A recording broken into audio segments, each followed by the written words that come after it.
2학년 학생들 안녕하세요. 우리 지난 시간에는 심장과 혈관에 대해서 배웠고요. 오늘은 이 심장과 혈관을 지나다니는 혈액에 대해서 배우겠습니다. 혈액에 대해서 기능과 그리고 특징, 성분 이런 것들에 대해서 배울게요. 어제와 마찬가지로 오늘도 교과서 위주로 수업을 할 겁니다. 학교에서 나누어준 프린트물은 다음 주에 선생님하고 다시 한번 짚어볼 거예요. 오늘은 교과서만 준비해주면 될 것 같습니다. 교과서 페이지는 168페이지고요. 우선은 혈액 관찰에 대한 실험 영상을 한번 같이 볼게요.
자, 실험 영상 잘 보았죠? 상당히 간단한 실험입니다.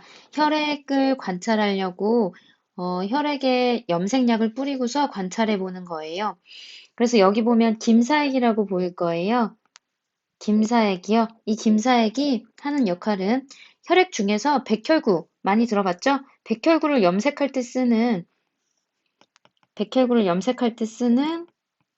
염색약입니다. 특히나 백혈구는 핵을 가지고 있어요. 그래서 백혈구의 핵을 염색할 때 사용해요.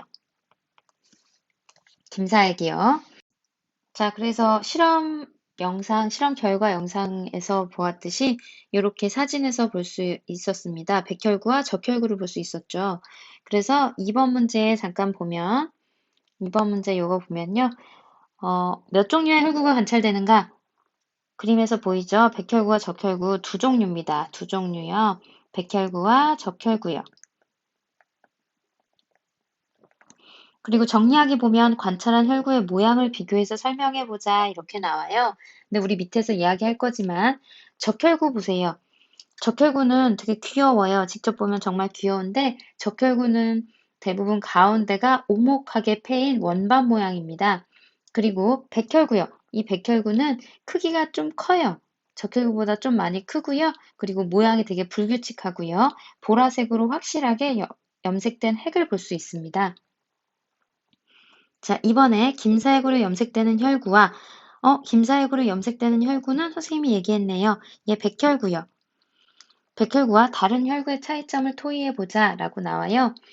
백혈구는 핵이 있어서 김사액으로 보라색으로 염색이 잘 되는데 다른 혈구인 적혈구는 핵이 없어서 김사핵으로 잘 염색이 되지는 않아요. 그리고 백혈구는 적혈구에 비해서 크기가 크고 모양이 일정하지 않다. 이런 식으로 설명을 해주면 될 것 같습니다.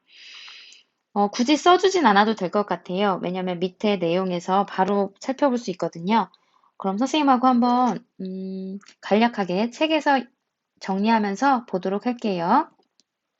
자, 우선 책을 보겠습니다. 책 내용이요.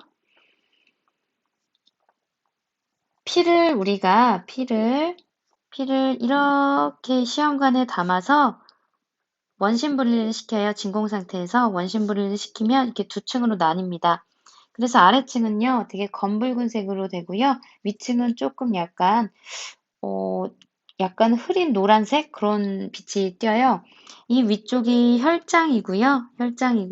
밑에 쪽이 혈구입니다. 혈구요. 근데 이 혈구는 여러분들이 잘 알고 있는 적혈구, 또 뭐 있어요? 백혈구, 혈소판 이렇게 세 개로 구분이 돼요. 그러니까 세 개로 이루어진 혈구가 여기 아래에 가라앉게 되는 거예요. 그럼 우선 적혈구부터 선생님이랑 같이 살펴볼게요. 적혈구입니다. 적혈구요. 적혈구는 되게 귀여워요. 그림에서도 보면 보이죠? 이런 식으로요. 이렇게 귀여워요. 가운데가 오목한 원반 모양이고요. 그리고 특이한 건 핵이 없습니다. 핵이 없어요. 그리고 붉은색 소인 많이 들어봤네요. 헤모글로빈이 있어서 딱 붉은색을 띄어요. 이 적혈구에 있는 헤모글로빈 때문에 우리 피가 빨간색으로 보이는 겁니다. 자, 두 번째요. 백혈구 볼게요. 백혈구는 혈구 중에서 크기가 가장 큽니다. 그리고 모양은 일정하지 않아요. 우리 사진에서도 봤듯이. 그리고 김사핵으로도 염색이 됐었죠? 핵이 있어요. 백혈구요. 백혈구 여기 나오네요. 백혈구요. 자, 그리고 혈소판 볼게요. 혈소판은 혈구 중에서 크기가 가장 작아요. 크기가 작고요. 그리고 모양이 일정하지 않고요. 얘 또한 핵이 없습니다. 핵이 없어요. 혈소판 여기 있네요. 여기 이렇게 그림으로 그려져 있는데 솔직히 조금 그림이 애매하긴 하죠. 우리가 여기서 중요한 게 이 적혈구, 백혈구, 혈소판이 각각 하는 역할을 좀 알아야 돼요. 적혈구는요. 이미 유명해서 얘는 산소를 운반해 줍니다. 산소를 운반해 줘요. 그리고 백혈구도 유명하잖아요. 백혈구는요. 균을 잡아먹는다. 식균 작용을 해줘요. 그래서 우리가 손을 베거나 다쳤을 때 이 백혈구가 큰 역할을 해주는 거예요. 그리고 혈소판은요. 네, 혈소판은 혈액 응고작용을 합니다. 우리가 손을 베고 다쳤을 때 아까 선생님 말했듯이 백혈구가 그 벤 곳에 들어간 세균을 없애주는 식균 작용을 해주고요. 그리고 피가 더 이상 멈추지 않게끔 그 다음은 혈소판이 역할을 해주는 거예요. 자, 그리고 여기 위에 선생님이 아까 떠 있었다던 이 혈장이요. 혈장은 물이 대부분이에요. 90%가 물이라고 봐주면 되고요. 영양소나 이산화탄소, 노폐물, 단백질 등이 섞여 있고 이러한 물질을 운반해 줘요. 운반해 줍니다. 자, 그러면 방금 우리 같이 살펴봤던 혈구, 혈장에 대해서 짧은 영상 하나 보고 지나갈게요.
자, 영상 잘 보았나요? 방금까지는 이제 혈액에 대해서 배웠었고요. 지금 선생님이 할 부분은 음, 우리 몸을 순환하는 심장에서 나간 혈액이 어떤 경로를 거쳐서 순환하는지에 대해서 배울 겁니다. 크게 둘로 나뉘어요. 폐를 순환하는 폐순환이 있고요. 그리고 온몸을 도는 온몸 순환이 있어요.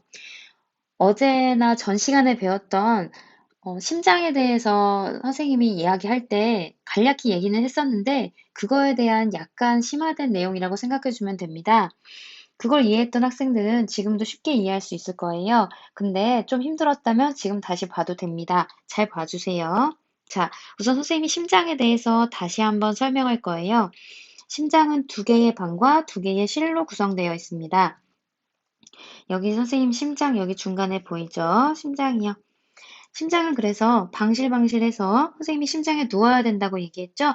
심장에 여기 그려져 있는 그림 위에 등을 대고 누웠다고 치면 이쪽이 오른쪽이니까 위쪽, 여기는 위쪽이 우심방이고요. 아래쪽은 우심실이고요.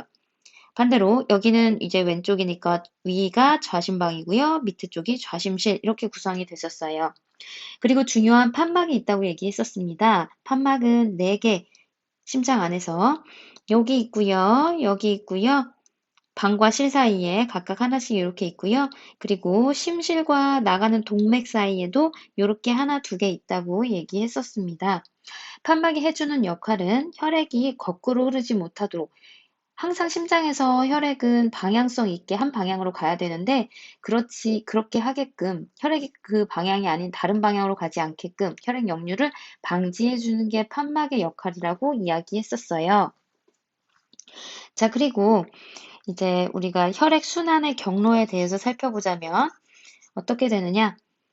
심장은 우선 좌심실에서 선생님은 출발할게요. 선생님 좌심실을 좋아해서요. 좌심실 쪽에서 피가 출발한다고 생각을 하면 좌심실의 피는 여기다가요. 요렇게 나갑니다. 요렇게 나가요. 나가는 혈관 뭐라고 했었죠? 네, 동맥이요. 그래서 얘는 동맥입니다. 근데 이 동맥은 장차 곧 온몸을 돌 거거든요. 온몸을 크게요. 우리 온몸 전체를 도는 거니까 정말 크게 도는 거잖아요. 그래서 대자를 붙어서 대동맥. 그래서 이렇게 나간 피가 이렇게 이동해요. 대동맥을 거쳐서 이렇게 나갔다가 결국은 이렇게 실이나 거미줄 같이 이렇게 얽힌 형태의 모세혈관으로 마구마구 뻗쳐나가는 거예요. 그래서 온몸을 마구 돌면서 우리 몸의 여러 조직 세포에게 산소와 영양소를 나누어 주고요. 산소와 영양소를 우리 몸 조직 세포에 주고요. 조직 세포로부터는 이산화탄소와 노폐물을 받아요. 이 혈관이요. 혈관으로 이산화탄소와 노폐물을 다시 받아요. 요렇게 받습니다. 그러면 지금 이렇게 돌아가는 선생님이 그리는 빨간색으로 그릴게요. 이렇게 돌아가는 요 빨간색 요 피는 이산화탄소와 노폐물이 많은 약간은 아까 피와는 다르게 약간 더럽다고 표현하면 좀 그렇지만 약간 좀 그래도 좀 더러운 그런 피겠죠. 요렇게 들어갑니다. 이렇게요. 그래서 우심방에 도착한 아직은 이산화탄소와 노폐물이 많은 이 피는 다시 우심실을 건너가서 이렇게 우심실에서 나가네요. 나가니까 동맥, 무조건 동맥. 근데 장차 폐를 돌 거기 때문에 폐동맥이요. 폐동맥을 거쳐서 폐 쪽으로 가요. 모세혈관, 폐 쪽의 모세혈관으로 이렇게요. 그럼 또 모세혈관 거미줄처럼 마구마구 흩어지죠. 그럼 이 모세혈관과 폐가 마주친 이 공간에서는 무슨 일이 일어나느냐?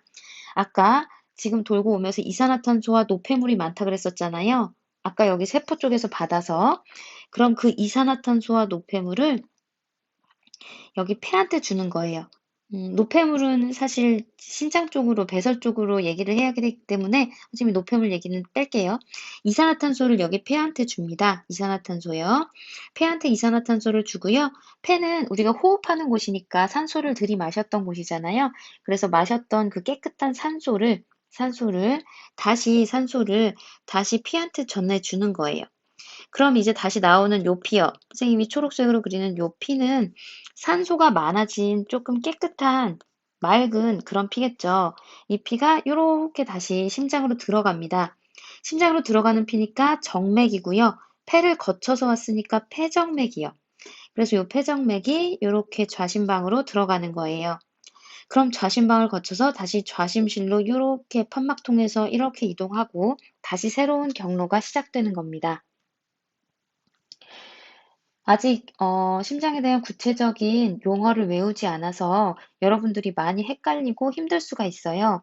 근데 선생님이 이야기하는 것만 우선 간략히만 이해만 해줘도 될 것 같아요. 다음 주에 등교했을 때 선생님이 다시 자세하게 설명을 할게요. 자, 그래서 이렇게 혈액순환 경로는 이렇게 연결되고요. 오늘 배우려고 한 오늘 중요한 이 폐순환과 체순환에 대해서 얘기를 또 간단히 해볼게요. 폐순환 여기 있습니다. 폐순환이요. 말 그대로 폐순환은 폐를 거치는 순환을 얘기해요. 폐를 거치는 피의 흐름을 이야기한다는 거예요. 그래서 폐순환은 여기에서 출발해요. 우심실에서요. 우심실에서 출발해서 이렇게 나오는 거예요. 폐동맥으로. 나오니까 동맥, 폐를 거칠 거니까 폐동맥 해서 이렇게 나와서 폐를 거쳐서 다시 이렇게 폐정맥으로 가서 폐정맥은 심장으로 들어가겠죠? 좌심방에 도착. 여기까지를 폐순환이라고 이야기 많이 해요. 그래서 선생님이 간략히 쓴다면 우심실에서요. 우심실에서요. 폐동맥으로 가죠? 폐동맥이요. 눈으로 따라가줘도 돼요, 여러분. 우심실에서 이렇게 여기 폐동맥이잖아요. 폐동맥으로 가서 그 다음은요. 폐의 모세혈관을 거치죠. 폐의 모세혈관을 거쳐요. 여기요. 폐의 모세혈관이요. 폐의 모세혈관을 거친 다음에는 이렇게 나와서 폐정맥이네요. 폐정맥으로 갑니다. 지울게요. 폐정맥으로 가요. 그 다음에 이제 어디로 가요? 도착점은 자 여기죠. 좌심방. 좌심방 심장 도착이요. 이렇게요. 이렇게 폐순환을 정리해주면 될 것 같습니다. 자, 그리고 이번에는 온몸 순환을 볼게요. 온몸을 순환하는 걸 얘기하겠죠? 크게 도는 온몸을 도는 피의 흐름을 이야기해보면, 자, 어디서 출발할까요? 네, 좌심실입니다. 좌심실에서 출발해요. 출발점 좌심실이요. 여러분도 쓰고 있는 거죠, 책에다가 같이. 네, 좌심실에서 출발해서요. 이렇게 나가네요. 이렇게. 나가는 요 혈관 이름 뭐라 그랬죠? 그쵸? 동맥이죠. 동맥인데 장차 크게 온몸을 돌 거잖아요. 그래서 대동맥입니다. 대동맥이요. 그래서 대동맥으로 가고요. 대동맥을 거쳐서 이렇게요. 온몸을 돌겠네요. 그래서 온몸에 조직세포 쪽에 있는 모세혈관을 돌아요. 그 다음은 이렇게 다시 올라가죠? 올라가면 대정맥이 기다리고 있네요. 대정맥으로 간 다음에 그쵸. 도착점은 어디예요? 여기 우심방입니다. 우심방 도착. 이렇게요. 이렇게요. 자, 정리가 될까요, 여러분? 폐순환과 온몸순환을 나눠서 생각해주면 됩니다. 조금만 더 깊게 공부하고 조금만 더 이렇게 열심히 깊게 공부한 학생이라면 이렇게 연결되는 거 볼 수 있을 거예요. 온몸순환으로 들어와서 우심방으로 들어왔었잖아요. 그러면 우심방에서 다시 우심실 쪽으로 내려가겠죠. 요렇게요. 그럼 우심실에서 다시 이렇게 폐순환을 돌고 나서 좌심방으로 왔었잖아요. 여기 좌심방이요. 좌심방. 그럼 좌심방에서 다시 좌심실 쪽으로 피는 내려가겠죠. 요렇게요. 약간 좀 틀이 보이나요? 우리가 폐순환과 온몸순환으로 나누기는 했었지만 사실은 폐순환과 온몸순환도 그러니까 합쳐져 있는 거예요. 전체적으로 심장은 하나의 순환이 합쳐져 있는 거예요. 이렇게 크게요. 근데 이제 우리는 폐를 도는 순환, 온몸 도는 순환 해서 나눠서 공부를 한 거고요. 자, 앞에서 배운 게 좀 어려울 수 있어요. 용어도 어렵고 처음 접하는 거기도 하고요. 근데 이제 조금이라도 선생님이 이야기하는 게 조금이라도 이해가 됐다면 지금 이 영상을 보면서 약간 복습을 해보세요. 영상이 조금 빨라서 중간에 여러분들이 이게 뭐야 하고 지나갈 수도 있는데 우선은 지나가고 선생님이 다음 주에 등교했을 때 선생님이 직접 칠판에 쓰면서 설명을 해줄게요.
자, 오늘 공부한 게 많이 어려웠을까요, 여러분한테?